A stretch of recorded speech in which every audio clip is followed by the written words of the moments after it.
ஓம் சக்தி பராசக்தி. ஆம்பளை பூரா பூரிப்பு.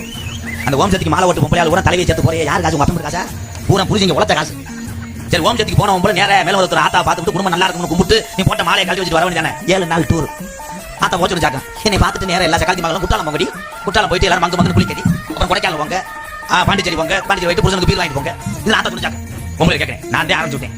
தெய்வத்தை தவறான முறையிலே நீங்க வணங்க போகும் நேரத்திலே ஆத்தா உன்னை வேலுக்கிட்ட முதுகுல குத்திரும் சொன்னேன். சண்டால பாதகத்தி அந்த தட்டி பாச சாச்சி விட்டாரு. அந்த டிரைவர் பாவம் பயந்துகிட்டே ஓட்டியிருக்கேன். மழை அடிச்சு குத்திருக்க அவன். இது பக்கத்துல போயிட்டு யமுனா நதி கரையோரத்தின் கண்ணா வந்தன் அவன் மலையில அங்கிட்டு போங்க சத்தி சத்தி அங்கிட்டு போங்க சத்தி மேகத்துக்கு அதுக்கு வைப்பர் வேற வேலை செய்யல சத்தின்னு இருக்கேன். இதுக்கு பக்கத்துல போயிட்டு பூக்கள் அங்கே தேனூறுதே அவன் கடக்குன்னு பிரேக்கு பதிலா ஆக்சிடென்ட் கொடுத்துருக்கேன். மலையில அடிச்சு விழுந்து கிடக்கு. அத ஒரு பொம்பளை சத்தி செய்த வேலை சேட்டஸ் வச்சிருக்கு. சத்தி குறைவை சொன்னா நாங்க டூர் வந்த வண்டி பப்பரப்பான்னு கிடக்கும் போது எடுத்த படம் நல்லா சிரிச்சுக்கங்க.